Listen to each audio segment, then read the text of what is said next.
Bien-aimés dans les seigneurs, paix et joie du Christ, avec la bénédiction de son éminence, le cardinal Fridolin Ambongo Besungu, archevêque métropolitain de Kinshasa, les renouveaux charismatiques catholiques organisent la grande campagne d'évangélisation du 29 juillet au 4 août 2024, de 15h à 19h au collège Saint-Raphaël, première rue Limité, avec comme thème « Mon Père agit, moi aussi j'agis ». Jean 5, 17. Frères et sœurs, venez passer des bons moments, des louanges, d'adoration, d'intercession et d'enseignement.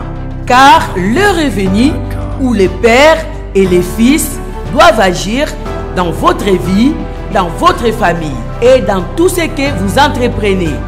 Soyez le bienvenu. Qui passe sur la convention charismatique, mais aussi la campagne d'évangélisation.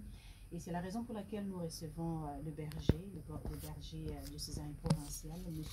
Julien Yab, que je salue. Bonjour, Papa Julien. Bonjour, Maman Régine. Bonjour aussi à la sœur Judith Myriam, qui est de la communauté catholique mère du divin amour en Côte d'Ivoire. Bonjour et bienvenue chez nous, chez vous. Je dirais beauté. Voilà. Merci Madame Régine. Oui. Je suis très heureuse de participer à cette émission. Un plaisir. Alors nous allons parler de la vie du renouveau charismatique catholique. Nous préparons les cinquantenaires. Cinquantenaires, ce qu'on aime beaucoup. Berger, qu'est-ce que vous avez à nous dire? Comment la santé du renouveau charismatique catholique, comment ça se présente? Merci Maman Régine et nous saluons tous nos auditeurs, partout où ils sont, qu'ils soient bénis dans le nom de notre Seigneur Jésus. Le renouveau charismatique catholique sur l'étendue de la RDC est déjà dans la mouvance du cinquantenaire, puisque le renouveau, qui est un courant de grâce, comme notre pape François ne cesse de le dire, est entré ici, chez nous, en RDC, par une voie écuménique. Donc au début, il y avait catholiques et protestants, tous ensemble, ont prié, et c'est vers les années 71-72 que ce courant est arrivé. Et ils ont cheminé jusqu'à faire l'expérience de l'effusion du Saint-Esprit en 1973 dans une retraite en Bazangourou. Et c'est en 1975 que le Père Paulus, qui nous a quittés il y a quelques années, qui était aussi membre de cette communauté écuménique, et il avait des charges pastorales au niveau de la paroisse Notre-Dame de Sagesse à Lunikin. Et lui, il s'est retiré pour commencer un groupe dans une paroisse catholique et un groupe catholique. D'autres ont suivi, comme Fatima, comme l'hôpital de Kitambo avec les sœurs franciscaines, tout a suivi. Donc, si nous parlons du cinquantenaire, on prend cette période qui va de 71 à 75. Donc, nous sommes dans cette mouvance pour le moment. Et le renouveau lui-même à Kinshasa se porte bien. Nous évoluons avec les structures telles que définies par la SENCO et avec nos aumôniers sous la tutelle de notre père l'archevêque. Et nous évoluons très bien. Et ici à Kinshasa, le renouveau est dans plus ou moins 168 paroisses. Et toutes les structures sont bien. Et chaque année, en fin de l'année pastorale, nous organisons la grande campagne d'évangélisation. Et d'habitude, Radio Maria a toujours aussi couvert cet événement. Mais cette année, nous avons aussi la convention charismatique. Je ne vais pas trop entrer dans les détails de la campagne et de la convention, puisque notre oratrice principale, la révérende sœur Myriam Judith de l'Agneau Pascal, va vraiment plus commenter, et elle est peut-être même porteuse de cette vision, de cette convention. Elle va vraiment nous en parler en profondeur et édifier le peuple de Dieu. Alors sans plus tarder, on va donner la parole à sœur Myriam Judith. Alors, je voudrais saluer tous nos auditeurs et auditrices de Radio Maria Congo. Je suis une habituée de cette maison, de ce média, puisque j'ai eu l'occasion de avoir des émissions à Radio Maria France dans le cadre donc, du ministère qui m'est reconnu. Comme je le disais tantôt dans les préludes de notre émission avec vous, Madame Régine, je suis sœur Judith Myriam de Pascal, membre de la communauté catholique Mère du Divin Amour. On peut se poser la question comment une mamélo, comment une bonne sœur se retrouve dans le renouveau charismatique. C'est important de le dire pour rétablir le lien de connexion avec cette convention dont nous avons parlé dans quelques minutes. Alors je suis issue d'une communauté qu'on appelle la communauté catholique Mère du Divin Amour, communauté nouvelle, qui est née du courant charismatique il y a 35 ans de cela, sur les bords de la lagune Ébriée à Abidjan, Côte d'Ivoire. Ce courant de grâce est survenu à travers la conversion un jeune étudiant qui s'appelle le frère Clément à Kobe, qui aujourd'hui est docteur en théologie dogmatique et reconnu comme fondateur de notre communauté, un laïc, marié, père de 4 enfants. Dans ce courant de grâce, des jeunes gens, des jeunes filles, dont moi-même, j'ai 30 ans de cette vie communautaire, sur les 35 ans, j'en ai 30, j'ai fait l'expérience donc en 93 du renouveau charismatique, de la rencontre personnelle avec mon Seigneur Jésus-Christ de Nazareth. Et à l'issue de cela, je suis rentrée dans la communauté qui était une communauté naissante. Et l'Église a accompagné cette communauté, l'Église l'a encadrée jusqu'à ce qu'elle devienne une communauté. Je pense qu'on va en parler, Madame Régine, lundi prochain. Ah oui, dans l'émission Appel à vocation. Donc voilà, exactement, c'est juste vraiment pour vous briefer. Et moi-même aujourd'hui, en tant qu'une doyenne de cette communauté, comme je l'ai dit en me présentant, je suis moi-même aussi conseillère générale de notre institut. Nous en avons 2, l'Institut des frères et l'Institut des sœurs. Donc c'est dans ce cadre-là que j'ai l'autorisation de ma mère générale, de mon fondateur, pour être porteuse de ce courant de grâce. J'ai été reconnue dans un ministère qu'on appelle le ministère international du réveil, d'édification et d'accompagnement spirituel. J'ai été pendant plus de 18 ans en Belgique, j'ai occupé le poste j'ai été élue co-bergère du renouveau charismatique belge francophone de 2015 à 2018. Moi-même, avant de rentrer dans la vie religieuse, j'ai fait l'expérience du renouveau charismatique. J'étais membre de l'intercession dans mon groupe de prière du renouveau. Et ici, nous sommes venus, je suis venue, j'ai été invitée par le berger et le renouveau charismatique du Congo pour vivre, je dirais, cette convention dans le cadre du 50e du renouveau ici au Congo. Le renouveau a plus de 50 ans. En 2017, nous étions à Rome avec le pape François pour fêter les 50 ans du renouveau. Dans chaque pays, notamment la Côte d'Ivoire aussi, est dans le même cinquantenaire en Afrique ici.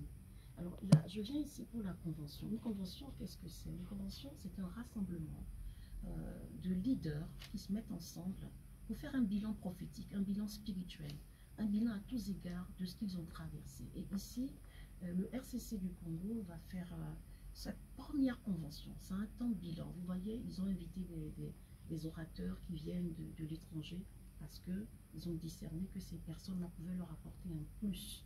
Et c'est dans ce cadre-là que nous sommes. Comme disait le berger, le frère Julien Yave, effectivement, il dit la sœur est porteuse de cette vision. Le thème général de cette grande convention prophétique, est tiré d'Isaïe le chapitre 60e, à partir des versets 1 et suivants. Debout, rayonne, RCC. C'est vraiment un appel à ce que le renouveau charismatique du Congo prenne sa place, sa pleine place dans cette église, encore plus. Donc nous venons à cette convention à l'écoute du Seigneur. Nous venons comme dans une retraite. Nous venons le cœur ouvert. Nous laisser Dieu nous parler, nous donner une parole en saison pour être relancés dans notre marche au service de l'église. Parce que le renouveau, comme dit le pape François, le renouveau est un courant de grâce dans l'église catholique. Et le pape Jean-Paul et le pape François a donné un mandat, a raciné 4 mandats au renouveau charismatique. Le premier mandat, c'est de permettre à l'église catholique dans nos paroisses de faire l'expérience du baptême de l'Esprit, c'est-à-dire l'effusion du Saint-Esprit. Le pape nous invite, nous demande dans le deuxième mandat d'emmener la conversion, de prêcher la conversion au travers du cheminement des 7 semaines que nous avons au renouveau charismatique. Le troisième mandat, c'est d'être attentif à l'écoute des pauvres, des personnes des démunis, des personnes vraiment qui sont nos Jésus, qui sont les Jésus pour nous, parce que Jésus a dit Si vous donnez à manger à quelqu'un, c'est moi. Si vous soignez un malade, si vous allez voir un prisonnier, c'est moi que vous avez visité. Donc, il nous demande, nous les membres du renouveau, de ce courant de grâce, d'avoir, je dirais, une attention particulière. Et le dernier mandat, c'est vraiment d'être le pont pour créer l'unité des chrétiens. Parce que Jésus a dit en Jean 17, la prière sacerdotale, n'est-ce pas, qu'il soit un afin que le monde croie. Et donc, voici les 4 mandats que le Saint-Père François nous a assignés en créant cet organe qu'on appelle Charis, qui regroupe à la fois les groupes de prière du renouveau charismatique, les communautés nouvelles comme la mienne et d'autres réalités issues de ce courant. Il a vraiment imposé ça à l'Église catholique. Désormais, le renouveau n'est plus, je dirais, un courant, je veux dire, en marge de l'Église. En marge de l'Église, mais c'est vraiment une institution à travers Charis. Le pape a pesé de tout son poids pour que cette réalité ne soit plus une réalité banalisée, mais à l'instar de groupes de prière de la Vierge Marie, de la Légion de Marie, désormais, au sein de l'Église catholique, nous avons pignon sur rue, comme on dit. Charis, l'organe Charis, c'est l'organe institutionnel, prophétique et institutionnel de tout le courant de grâce. Le pape ne fait pas la distinction entre le groupe de prière du renouveau, il n'y a pas d'opposition. Et vous voyez, dans cette convention, j'ai été émerveillée, j'en parlais avec ma délégation, les membres de ma délégation qui m'accompagnent dans cette mission. Je disais, mais c'est très beau, je veux vraiment féliciter les premiers responsables du renouveau du RCC du Congo. Parce que à travers tous les prédicateurs, les orateurs, on a toute la variante même du charisme. On a les groupes de prière du renouveau charismatique qui nous invitent. On a le frère, je vous dévance, sœur Régine. Je vous ai dit que j'étais moi-même animatrice aussi, donc si vous me laissez le micro, j'y vais. Et on a aussi le frère Sakiti, qui vient du Togo, qui est le responsable de Charis en Afrique de l'Ouest.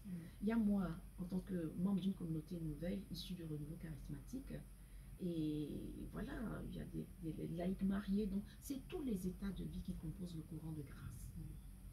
En tout cas, merci beaucoup. On est resté comme ça. Je suis en train de vous suivre. C'est tellement intéressant. Nous sommes habitués aux campagnes d'évangélisation. C'est du nouveau, Berger. Oui, c'est du nouveau. Convention.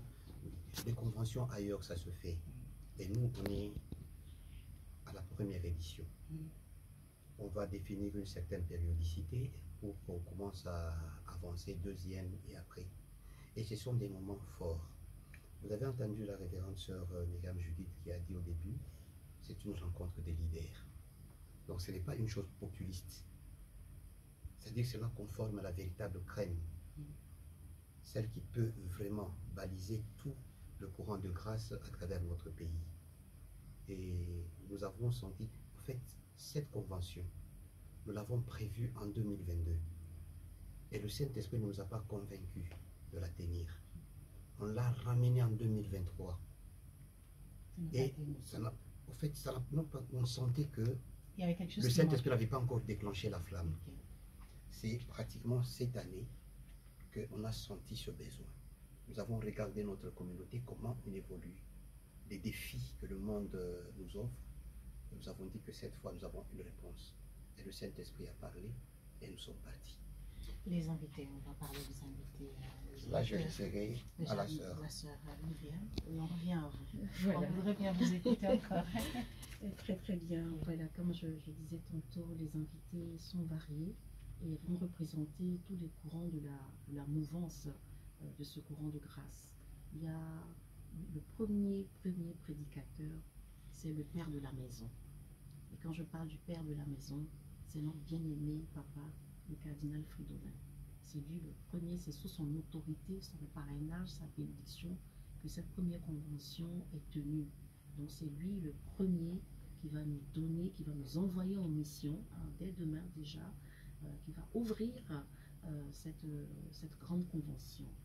Le berger l'a dit tantôt, le renouveau m'a invité comme hôte principale, oratrice principale de ce courant de grâce, de cette convention que nous allons avoir. Le deuxième invité nous vient du Togo, plutôt, excusez-moi, et il est un des responsables Afrique de Charis.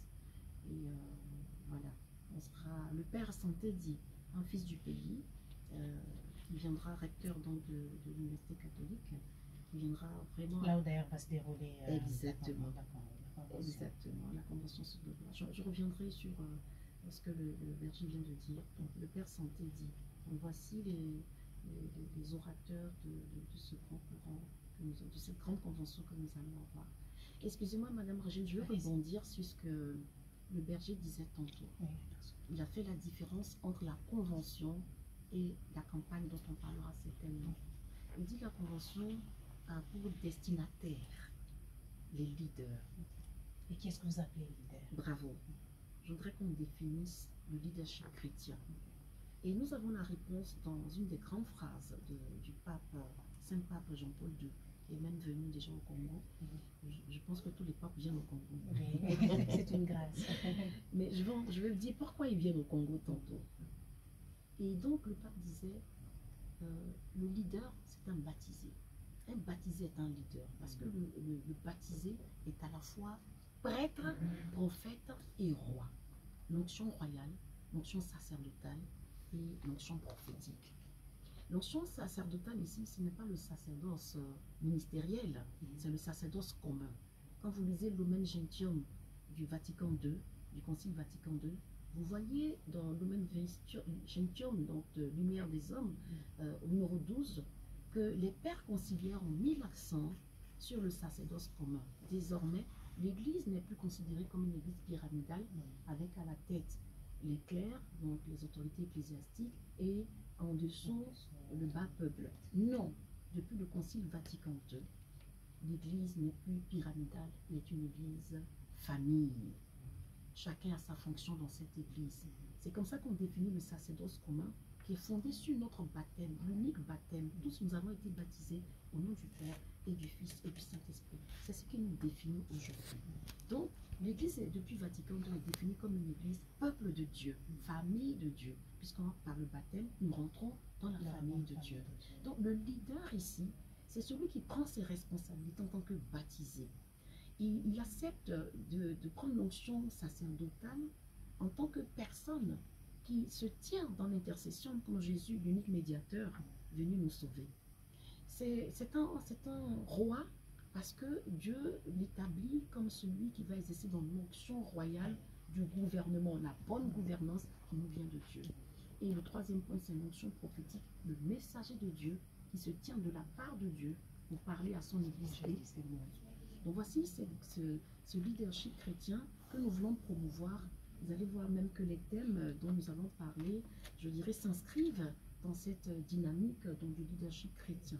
Beaucoup, moi-même, bon, je n'ai pas pu me présenter, mais on aura une autre émission pour en parler. En plus d'être docteur en philosophie, je suis enseignant-chercheur, maître assistant à l'Université nationale Félix Houphouët-Boigny d'Abidjan, en Côte d'Ivoire. Je suis par ailleurs coach professionnel certifié en programmation neurolinguistique et aussi maître praticienne en programmation neurolinguistique pour dire que j'accompagne les leaders. Voilà, je fais un accompagnement des leaders, accompagnement de vie, accompagnement des groupes, des institutions aussi. Donc, nous ici au niveau de la convention, nous voulons dire aux leaders congolais, aux leaders chrétiens congolais, que notre place n'est pas en deçà des standards divins. Notre place est au niveau des standards divins. Nous sommes venus dire ici, à cette belle église du Congo, cette église du Congo que Dieu attend. Je disais, j'étais dans un des médias, pour ne pas le citer hier, dans une chaîne de télévision privée de la place. Je leur disais, le journaliste me demandait, mais quel est le message que vous avez pour le Congo, que Dieu a pour le Congo dont vous êtes la porteuse? Je lui disais, le Congo est une nation sur laquelle Dieu compte énormément. Que les Congolais comptent sur Dieu, mais Dieu compte plus sur les Congolais. Pourquoi? Rappelez-vous à l'ouverture du jubilé de l'an 2000, quand toutes les nations sont venues, dans le concert des nations, les peuples sont venus, l'Afrique a été représentée par le Congo, avec 2 langues, et avec pour symbole la puissance de la louange. Dieu a donné à cette nation, je dirais ce matin dans ma méditation, je dirais, mais le Congo, c'est l'enfant chéri de Dieu. L'enfant chouchouté de Dieu. Dieu a béni son sous-sol, Dieu a béni la terre, Dieu a tout béni dans ce pays. Maintenant, Dieu dit d'arrêter de regarder le ciel. Il dit debout, debout. Donc la balle n'est plus dans le camp de Dieu. Dieu a tout donné au Congo. Il a tout donné. On ne peut pas avoir tout ceci. Et Dieu a donné des hommes excellents. Je disais, vous voyez partout dans le monde entier. Si vous cherchez un Africain, vous allez trouver un Congolais. Et ce sont des personnes qui sont dans l'excellence. Des références, des grands intellectuels, un peu partout sur tous les continents. Voilà une nation que Dieu a bénie. Que Dieu a extrêmement bénie. Dieu veut. Et nous croyons humblement. Humblement. Parce que Dieu utilise les petits pour faire de grandes choses. Nous sommes ici dans une maison qui s'appelle Radio Maria. Donc, il a utilisé la Vierge Marie, petite fille de Nazareth, pour faire des grandes choses. Donc, Dieu a utilisé ce qui est petit. Peut-être que les gens ne voient pas la portée de cette convention. Mais Dieu travaille dans le silence et il fait des grandes choses. Quand il est né dans la grotte de Nazareth, il n'y avait pas les paparazzis, il n'y avait pas les journalistes. Mais le Saint-Esprit était là. Les bergers sont venus constater. Ils ont été ceux-là, je dirais, je les appelle les influenceurs du temps de Jésus. Parce qu'ils ont commencé à annoncer l'évangile. C'était des grands influenceurs. Vous savez, parce que quand ils ont fait le constat, après l'annonce des anges, ils sont allés dire, mais on a vu une naissance extraordinaire, le Fils de Dieu. C'est ce qui va se passer dans cette convention. Première convention, donc convention des prémices. Pour que regardez le thème m'impacte tellement. Debout. Je ne vais pas commencer mon enseignement, ma conférence aujourd'hui, mais déjà dire aux auditrices et aux auditeurs de Radio Maria, vraiment, venez à cet événement. Bon, nous avons déjà commencé l'introduction puisqu'on était déjà emballé de cette convention. Alors, combiner et la convention et la campagne d'évangélisation, c'est un jour ou deux qui séparent un peu ces grands événements. Vraiment, je pense que c'est parmi les activités du cinquantenaire du renouveau charismatique catholique. Pensez-vous que chacun prendra sa part ou bon, on a fini la convention, bon, commencer encore, est-ce que ça va pas, c'est pas trop donné ou... Too much, non, c'est pas too much. Okay. It is not too much. Vous savez, les choses de Dieu, les bonnes choses de Dieu, c'est une nourriture, je dirais, dont on a toujours besoin. Entendre la parole de Dieu, les promesses de Dieu pour notre vie. On ne peut pas être rassasié des promesses de Dieu. Les promesses de Dieu sont là, c'est le testament que Dieu nous a donné pour rentrer en possession de nos bénédictions. On ne peut pas être rassasié de cela. Comme l'a dit le berger Julien, il y a une partie pour les leaders, les responsables, qui doivent impulser un changement, une transformation dans leur groupe de prière. Donc, c'est les bergers, les responsables des cellules d'intercession, tous ceux-là qui sont véritablement, qui vont être relancés dans leur mission. Il y a une deuxième partie qui est populaire, c'est le peuple de Dieu dans son entièreté qui viendra. Et c'est cette dimension-là. Vous voyez, Jésus, il a pris le temps de former ses disciples, le disciple-là à l'écart. Et puis une deuxième partie, il faisait des grandes campagnes d'évangélisation. C'est un peu dans cette vision de choses. Bien sûr, nous suivons notre maître, voyons. Nous sommes allés à le chemin. C'est lui le chemin, la vérité et la vie. Jean 14, verset 6. Donc, c'est vraiment cela que nous faisons. Le temps de formation, ensuite, nous allons évangéliser. Le temps de contemplation, le temps d'incubation, et puis nous allons maintenant déverser la grâce sur le peuple de Dieu. Je rappelle le thème, debout et rayonne de la lumière de la Pentecôte. Ça, c'est le thème de la convention charismatique. Et l'évangélisation, c'est quoi? Mon Père agit, moi aussi, j'agis. Un commentaire sur ce thème. Super. Alors, le premier thème, debout, rayonne de la lumière de la Pentecôte. Comme l'a dit le berger tantôt, le renouveau charismatique est issu, je dirais, de façon historique, d'un courant écuménique. Mais ça vient d'une soif et d'une faim de Dieu. Pour rappel, le renouveau catholique, d'abord dans les années 50, avant le Concile Vatican II, à Bruxelles, le cardinal Sunes menait déjà des rencontres, je dirais, écuméniques avec des pasteurs, parce qu'ils avaient le fardeau de l'unité, de cette parole de Jésus qui dit « Père, qu'il soit un, afin que le monde croie ». Et quand le Saint-Pape, comment on dit, Jean 23, n'est-ce pas, a convoqué le Concile Vatican II, il y avait deux courants à l'intérieur de l'Église. Il y a un courant qui disait, mené par un cardinal, qui disait que la Pentecôte s'est achevée à la période apostolique. Il n'y a que quelques saints, quelques bienheureux qui manifestent les dons du Saint-Esprit. Le cardinal Sunes, qui étaient dans les cercles déjà du début de ce réveil spirituel. Et c'était même pas seulement dans les milieux catholiques, dans le courant chrétien tout entier, dans le christianisme, que ce soit chez les pentecôtistes, les anglicans, les méthodistes, il y avait cette écoute attentive de ce que le Saint-Esprit voulait dire aux églises. Et c'est comme cela que le cardinal Sunès, belge de son état, a dit ceci: non, la Pentecôte ne s'est pas arrêtée il y a 2000 ans de cela, plus de 2000 ans. La Pentecôte, elle continue là où le nom de Jésus est invoqué. Et ça fait son chemin après le Concile Vatican II en 1970-67 à Pittsburgh, aux États-Unis. Des jeunes en retraite qui avaient faim et soif de Dieu, de connaître Dieu, se sont rassemblés dans une retraite avec des jésuites. Et c'est là qu'ils ont eu l'effusion. Il y a Patty Gallagher. Patty Gallagher, c'est une Américaine qui est encore vivante, qui a vécu ce moment-là, qui est témoin de ce moment aujourd'hui. Et ils ont vécu la Pentecôte. Les dons, ce que nous raconte Actes chapitre 2, ils ont vécu cela. Les langues de feu sont descendues. Ils ont prié en langue. Ils ont fait l'expérience des dons spirituels. Et c'est comme ça que le renouveau catholique est parti. Nous, ici, à cette convention, nous voulons que cette Pentecôte soit renouvelée chaque jour dans le renouveau. Le deuxième plan, comme je vous ai dit, contemplation, réception des dons, évangélisation. Jean chapitre 15, Jésus dit: mon Père agit, moi aussi j'agis. D'un point de vue humain, naturel, on peut dire que, n'est-ce pas de la prétention? N'est-ce pas de l'orgueil? N'est-ce pas des fausses illusions? Voilà. Non, pas du tout. C'est les promesses de Dieu. Et il a dit dans sa parole, il dit: nous, ses disciples, nous ferons plus que ce que lui a fait. Quand il dit ça, il n'est pas en train de dire que nous serons plus que lui. Il est en train de dire que, parce que Jésus n'avait pas de micro, Jésus ne prenait pas une jet privée. Quand il dit on fera plus que lui, c'est-à-dire les moyens qu'il mettra à notre disposition seront différents, nous permettront d'atteindre des cibles, les extrémités de la terre. Donc voilà. Donc quand on dit mon Père agit, moi aussi j'agis. On n'est pas en train de se vanter. On n'est pas en train d'usurper quelque chose. C'est notre droit. Ça fait partie des promesses. Merci beaucoup. Merci beaucoup, sœur Myriam. Judith, c'est déjà la fin. Vraiment, les bonnes choses ne durent pas. C'est la fin. Berger, qu'est-ce qu'on peut encore... Un dernier mot, message par rapport à cette convention qui commence déjà demain. Oui, pour la convention, je crois qu'il y a des gens qui se sont fait inscrire. Il y a encore quelques retardataires qui viennent, que nous acceptons. Ça sera vraiment la fête de la parole de Dieu. Ça sera aussi une façon de se ressourcer spirituellement pour être aussi des véritables peines de vie pour notre communauté. Et après, nous allons passer à la campagne d'évangélisation où nous invitons toutes les personnes qui sont à Kinshasa, catholiques, païens, non catholiques, venez, puisque Christ aura le temps encore d'agir. Merci beaucoup. Un dernier mot?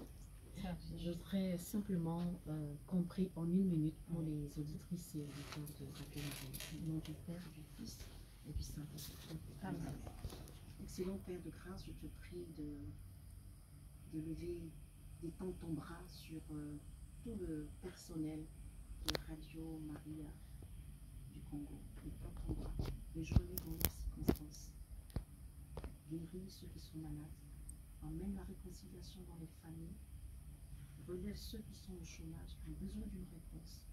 Père, que dans ta puissance et ta grâce coule sur tous ceux qui nous écoutent, qui nous écouteront, que tu les rejoignes au carrefour de leurs besoins. Au nom puissant de Jésus-Christ de Nazareth. Amen. Amen. Voilà, merci à vous, auditeurs, de nous avoir suivis. Le rendez-vous est demain, est donné pour demain. Demain déjà, l'UCC, l'Université catholique du Congo. Donc nous commençons la convention du 24 au 27 juillet, de 8h à 18h, soyez nombreux. Et voilà, la messe... Demain, la messe, c'est à 15h à la paroisse Saint-Raphaël. Voilà, la messe, donc ne manquons pas la messe. Soyons là. Et voilà, donc merci à vous. Merci à la sœur. On va se retrouver la semaine prochaine dans l'émission Un peu de vocation. Frères et sœurs en Christ, paix et joie du Christ. Avec la bénédiction de son éminence, le cardinal Fridolin Ambongo Besungu, archevêque métropolitain de Kinshasa, les renouveaux charismatiques et catholiques organisent la première convention charismatique à Kinshasa sur les thèmes Debout RCC et rayonne de la lumière de la Pentecôte dans le monde. Du 24 au 27 juillet 2024, de 8h à 18h, à l'Université catholique du Congo. Parmi les orateurs, son éminence Fridolin Cardinal Ambongo, archevêque métropolitain de Kinshasa, Sœur Judith Myriam de Lagneau Pascal de la Côte d'Ivoire, Frère Jean-Christophe Sakiti, Caris Afrique Togo, Frère Pascal Bao Bouéré, berger national RCC RDC, Abbé Léonard Santédi, recteur de l'ICC Kinshasa. Pour les frais de participation, passez au centre Lindongi. Ne ratez pas cette occasion car les places sont limitées. Que Dieu vous bénisse.